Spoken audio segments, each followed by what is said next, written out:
Hi, welcome to the Pastor's Wife podcast. On episode 2 today, I sit down with Debbie Abeelen, the wife of Pastor Jack Abeelen of Morning Star Christian Chapel.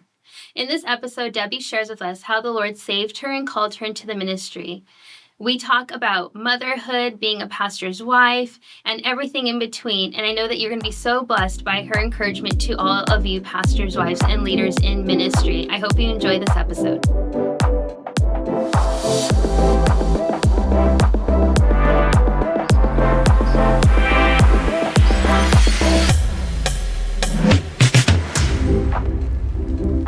Today, we are having the privilege of hearing from Debbie and her story and everything that God has done at Morning Star Christian Chapel over the past 40 years. And we are just so excited to have her in studio with us today. So I want to introduce you all to Debbie. And Debbie, will you just start off with telling us about how you met the Lord, how the Lord saved you?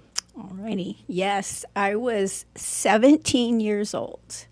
It's part of Pastor Chuck Smith's heritage and his story because I had a girlfriend in high school who went to a concert at Calvary Chapel, Costa Mesa, and every single Saturday she said, come with me to the concert, come with me to the concert. And, you know, that's just, I always say, be persistent because I kept on saying, no, I can't go. No, I can't go. And then finally I did go, okay, I'll go with you.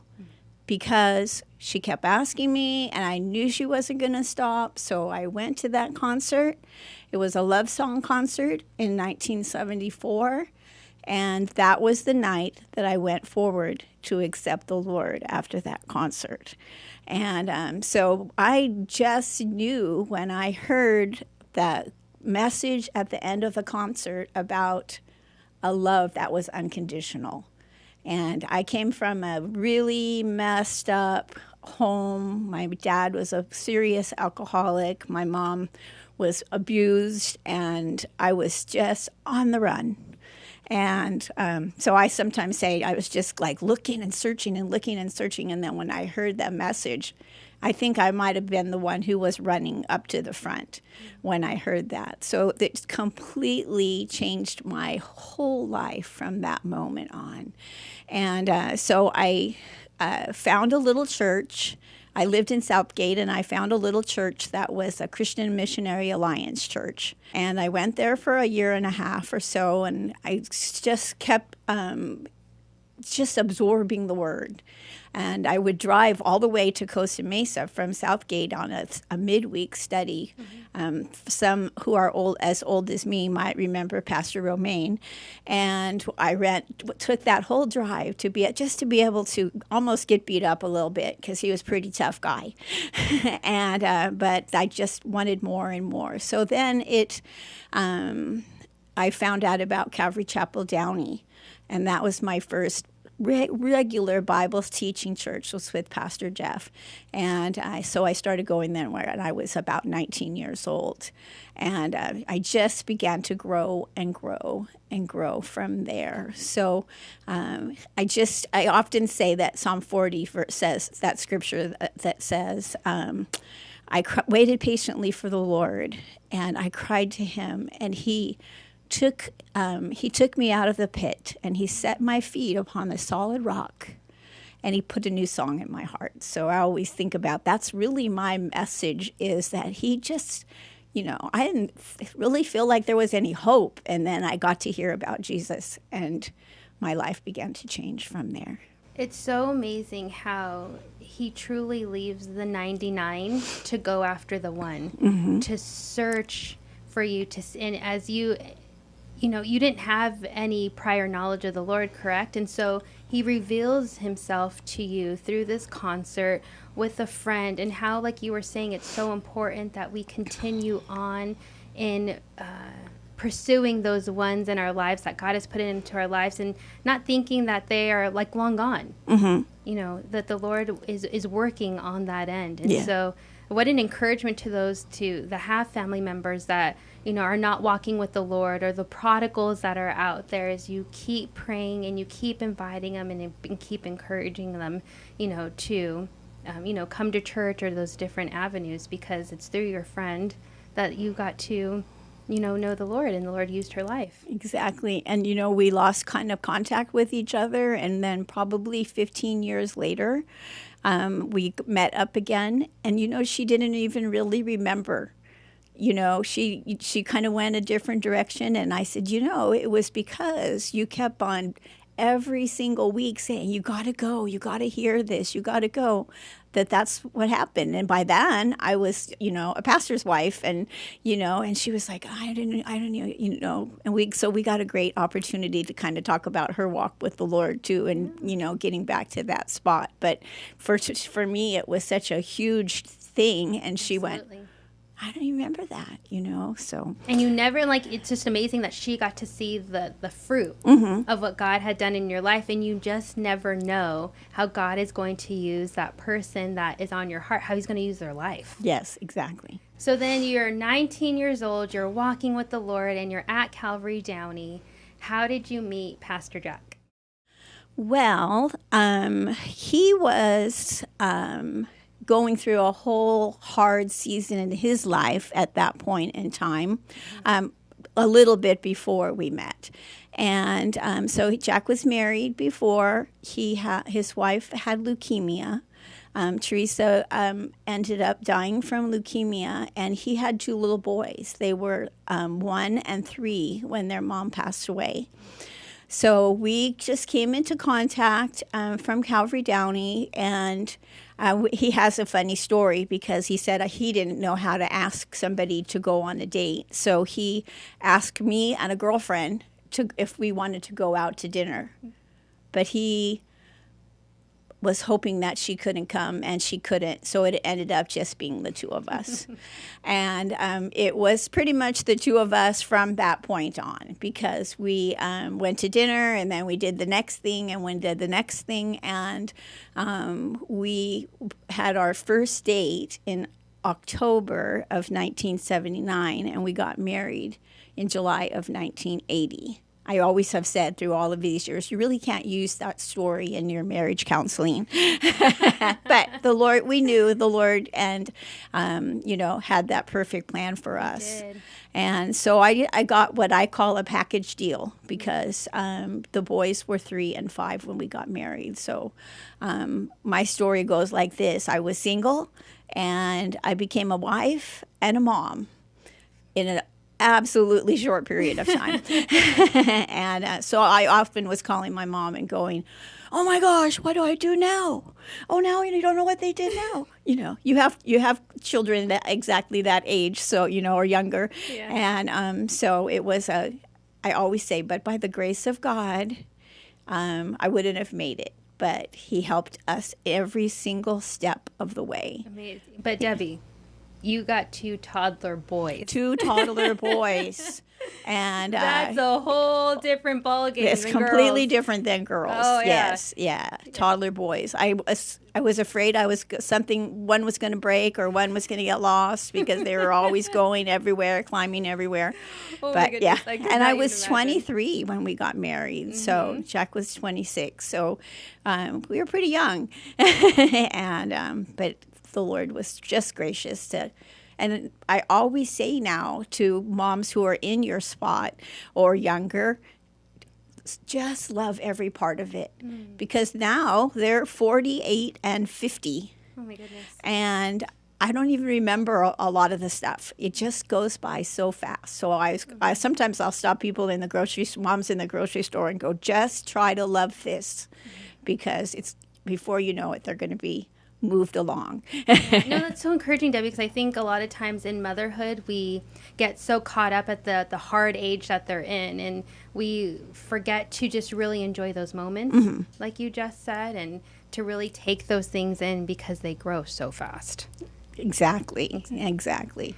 So then you and Pastor Jack get married. Was he pastoring at the time? What was he doing? Where was he at in his calling that the Lord had on him? Probably around the 4th or 5th date that we had, he said, I know that the Lord has called me to be a pastor. And, I was a few years along in the Lord, but I had no clue. I didn't have church background. I was what I called the drop-off Catholic because my parents dropped us, but I no really church background at all. And so he said, I know the Lord's called me to be a pastor. And I was like, okay, that's cool. Not having any clue about what that would really mean. So when we first got married, he was working in a Hoya lens at making glasses, but only 4 months after we got married, Pastor Jeff called and asked him to come on staff at Calvary Downey. So add to being a new wife and a new mom, add pastor's wife. Wow. So, and I was that, like, a hide in the corner, and just don't ask me to do anything, and, so that was when he went on staff in the later part of 1980. And so I started a whole new thing where now what is a pastor's wife like?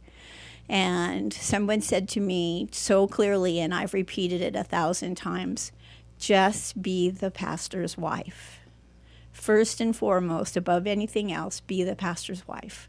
Because all the other stuff that goes along with that can be, sometimes just take you down and take you out, but just take care of the pastor and take care of his family.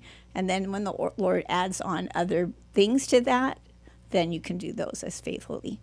I like that you said adds on, because there's a lot of times we meet women that their husbands have a change in their life and they become pastors, but when their wife met them, they weren't pastors. Mm-hmm. And they think, I didn't sign up for that life. That's not what I agreed to.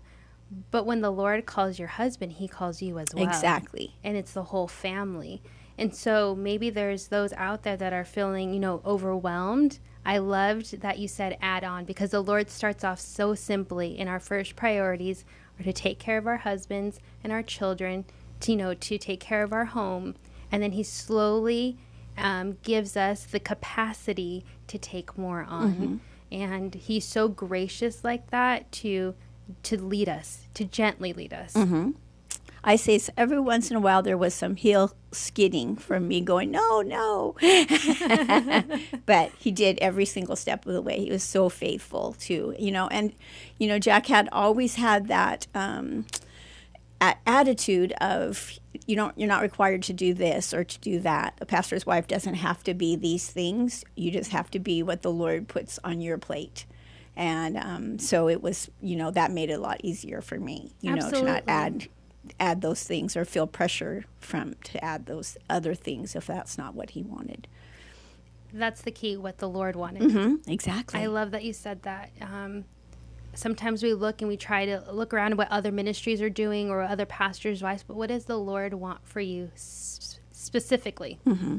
And what has he called you and your husband to, and how to support your husband, and just coming alongside of him in his calling, to minister to the people that the Lord's given you. So you're married, you're a wife, a mother, a pastor's wife, and then the Lord calls Pastor Jack out. Mm-hmm. What was that like? That was probably feeling like the most frightening step. Weird that all the other ones didn't. But, we were pretty settled. I was at Calvary Downey from the time I really started to get, grounded in the Word. And we just had this feeling of calling. And we started a home Bible study at a church on Bright Avenue in Whittier. And that Bible study just exploded. We were having kids in bedrooms and people hanging out the window trying to hear the study. And Jack just started to feel like, maybe this is what the Lord wants us to do. So we began to pray, and there was just 3 couples. And we just began to ask the Lord what he wanted to do and what he wanted to do with us. And we started looking for, I think we had looked in every spot that we could imagine in Whittier, trying to find a place to have a more formal church than the Bible study. And in 1984, the Lord opened up this school that was not being used. And Jack tells this story a lot. You know, he went to meet with one of the heads of the school district to ask about renting the school for doing services. And he said he quizzed him 100 times. And what about this? And why are you doing that? And what do you want to? What are you going to teach? And he goes, I don't know why he's asking me all these questions. Turns out that this particular official was from Pastor Chuck's church. No way. He wanted to know what kind of church that we wanted to start, and he gave us the clearance to be able to meet in the school. It's just right around the corner from where we are at now. And about 4 months later, when Jack went back to get a hold of him, he wasn't there anymore. So the Lord just brought him to that spot, just to give us that space where we could start out in a school. And it was a school that was being used by handicapped children and a whole bunch of they were just renting out all spaces. So every Sunday we had to clean the floors and set up the chairs and try to make the classrooms look as Christian-like, and even especially Halloween was really hard because they'd all decorated it so we started in a school. And we were there, I don't know for time, but we were there for probably about a year when they told us that they were going to open that school back up. You know, the population was growing and the number of kids, so they were going to make it back to a public school. So we had to start hunting. So we ended up just around the corner purchasing a church that used to be an American Baptist church. And that's where we are now. Wow. Okay, so Debbie, during that season, you take a step of faith. You leave the church that you've known and you go to church plant. And now the Lord has called you to support your husband in this calling. And so you go to work. Mm-hmm. So now you're a working mom, a pastor's wife, and you're taking care of your home. But there's so many women out there that are bivocational. They're working and doing ministry at the same times. And sometimes it can be overwhelming. You have a lot on your plate. How was that for you? When we first started, I worked for most of the time, but I worked in the grocery store, so I had super flexible hours and I could work as many as I wanted. So during that season, I definitely took on a lot more hours because we went from having a paycheck to basically not having one for a season of time. And so we did a lot of sharing of things. We were, you take care of that ride. You take care of that school. You take care of this activity. Splitting the responsibilities. Splitting all the responsibilities up, while he's trying to, lay on the floor in the midst of everything else, working on a Bible study. Yeah. And it was a tough time. Yeah. But I think knowing that was how the Lord, exactly where he was calling us, kept us being able to keep going forward. And so because by this time, the boys were 12, 14, I don't even know, 10, 12, it goes quick. But they were already very active in all that, extracurricular sports. I always say now that we were a little bit blessed because there wasn't soccer. Soccer seems to take up all the hours. It does. There was just baseball then, and so they played Little League, and it was a couple days a week. But I know now that seems like the moms and dads are like forever doing so much stuff. But so we just shared, and I worked for a season. I worked just mornings, and then when the boys got a little bit older, I always say that it's a little bit harder. They need more attention when they are starting to feel a little free. Oh, I agree. So we set it up so that they were never by themselves. So we had some split hours, and sometimes we weren't together, but as much as I would have wanted to be, but I would work the evening shift, and so he was home when the boys were, home at nighttime. So they didn't ever have that opportunity to get in too much trouble. Somebody was always watching them. Yeah, no, it's a lot of work, taking on all those responsibilities and then adding work to your plate. And I'm sure the days were long, maybe discouraging. Lord, how long is this season? But it was just a season. It was a season. And the Lord, you were able to quit your job, and the church was able to bring you and Jack on. And so Yes. the Lord has blessed the ministry 40 years that we are going to be celebrating in 2025 in April. And we're just in awe of what the Lord has done from a simple yes. Exactly. And I still do it. I still look. I'll drive into the property, and we bought that church, but we have bought 2 other properties. We have remodeled twice. We've added a second story on a building so we've always been in a state of like growth in that way. And sometimes I'll stand on the balcony outside of my office and just, I'm just praising the Lord all the time that it wasn't because anything we did, it wasn't us, it was just that we said yes. And he said, then watch what I could do. Wow.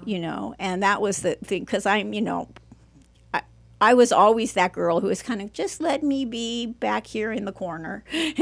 And Jack really had always the vision. And so I just learned to say, to trust him, to trust that when the Lord was leading for that next step, the next purchase of a property, the next thing, and it's like, it's a good thing it wasn't dependent upon my vision, because I'd be like, oh, it's too hard, too scary. But he just kept growing the church, and now it's overflowing a lot of times. It is. And, I love that you put your confidence in the Lord and not Jack. It was, you knew that your husband heard from the Lord, and you followed the Lord that way. And I think sometimes when we get into those uncertain times, or we have a tendency to like want to, hesitate, or, maybe we shouldn't do that, or the steps of faith seem too big. But I hope our audience today has just been so encouraged by your steps of faith, by Pastor Jack's steps of faith, and that when a couple just says yes, what the Lord can do is just incredible. Thank you. Amen. So much for sharing your story with us and giving us a little bit of insight. I know it encouraged so many of our listeners out there. So just thank you so much for joining us today. Thanks for asking. Okay, we are thrilled that you joined our podcast with us today. We have another episode coming up for you, so continue to stay tuned. Follow us on our Instagram, on Facebook, on YouTube for all kinds of podcasts that you can listen to, any resources that we have available, and we'll see you next time. God bless you.